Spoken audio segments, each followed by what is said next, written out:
Take a look at this swarm of aphids tearing through a leaf. The garden center wants you to buy a $12 jug of chemical poison to stop them. But you can end this problem right now with about 2 cents worth of something sitting next to your kitchen sink. When you mix 1 spoonful of plain soap exactly the right way, those aphids will curl up and die in about 10 seconds. It costs almost nothing, and it is completely safe for your kids, your pets, and the plants themselves. To do this, you only need 4 things you probably already own: a bottle of pure liquid soap, water, a measuring spoon, and an empty spray bottle. Even an old cleaner bottle you rinsed out works perfectly. If you can avoid the 2 common mistakes people make when mixing homemade sprays, you will solve your pest problem instantly. Before we get into the recipe, do me a quick favor. Drop a comment below and tell me your growing zone or state, and what plant the aphids are hitting hardest this year. As this comparison shows, the first mistake is buying the wrong soap. On the left is pure Castile soap made from natural oils. That is exactly what we want. On the right is modern dish detergent. It is packed with heavy degreasers, antibacterial agents, and synthetic brighteners. If you spray those heavy degreasers on a living plant, they will strip the protective coating right off the leaves and scorch them. That is how a good person following good advice ends up with a ruined rosebush and decides homemade sprays are a myth. Looking at this diagram, you can see an aphid has no hard shell. It is basically a tiny, soft water balloon protected by a thin, waxy raincoat.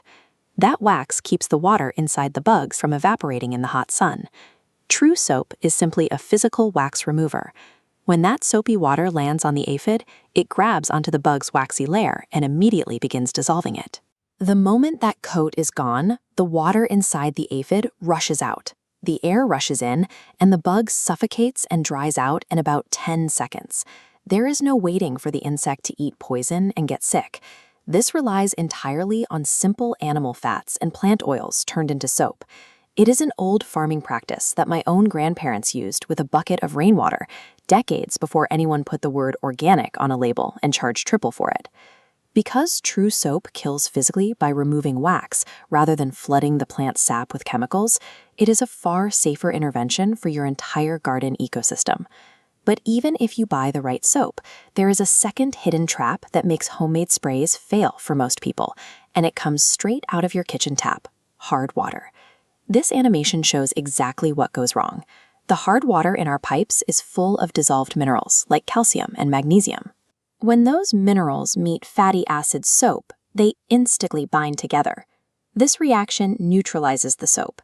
It clumps up into useless, inert curd, the exact same scum you see on an old shower door.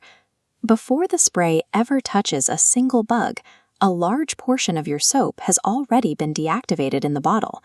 The free, historically proven fix is to use soft rainwater. Rainwater has almost no minerals to bind up your soap, meaning every single drop stays active and ready to hit the aphids at full strength.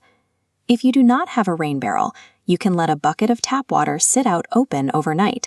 Mix in 1/4 teaspoon of baking soda per quart of water to help soften it up. Managing the chemistry of your water is the single deciding factor between a 10-second aphid kill and a completely ineffective spray. Now for the exact mix. Take 1 level tablespoon of plain liquid soap and stir it slowly into exactly 1 quart of your soft water. If you are spraying delicate, young seedlings, reduce that to 2 teaspoons so you stay gentle on the new growth.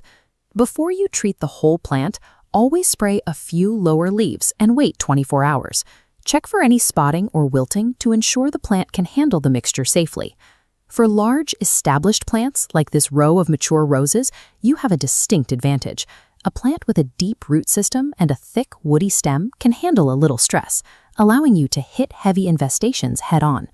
Before you apply any soap, use the pre-rinse technique. Turn your garden hose to a strong stream and physically blast the clusters of bugs right off the undersides of the leaves. Aphids are incredibly weak crawlers. Once you knock them to the ground, the vast majority of them will never make it back up the stem. That simple step eliminates about 70% of the problem in 2 minutes. Using mechanical water pressure for the heavy lifting leaves you to use your soap spray only on the stubborn stragglers. You save time, you save soap, and you avoid unnecessarily drenching your garden soil. When you do apply the mix, remember this is strictly a contact killer. It is not a landmine waiting in the sap. The soapy water has to physically coat the aphid to do its work. You have to get underneath the leaves and down into the crevices of the new growth at the branch tips. That is where the pests hide, so turn the leaf over and spray until it drips. Timing matters just as much as location. Spray only in the cool early morning or the evening when the shadows are long. If soapy water sits on a leaf in direct midday sun, it will scorch the plant. Get the timing and location right, and the results are immediate. As soon as the solution wets the insect, its wax coat fails and it will rapidly shrivel up before your eyes. This targeted approach is essential for protecting the free labor already working in your beds. Helpers like ladybugs, lacewings, and tiny wasps that naturally eat hundreds of aphids a day. When you spot-treat clusters with contact soap, you leave no toxic residue behind. If you were to dump a broad-spectrum chemical over the yard, you would kill your helpful predators right along with the pests. True garden management means targeting your enemy physically and directly. By avoiding systemic poisons, you keep your natural predator ecosystem alive and ready to fight off the next wave of pests for you. Follow these exact steps, and you will walk away with a clean plant, 0 aphids, and an active colony of ladybugs, all for pennies. To finish the job, stay on a strict schedule.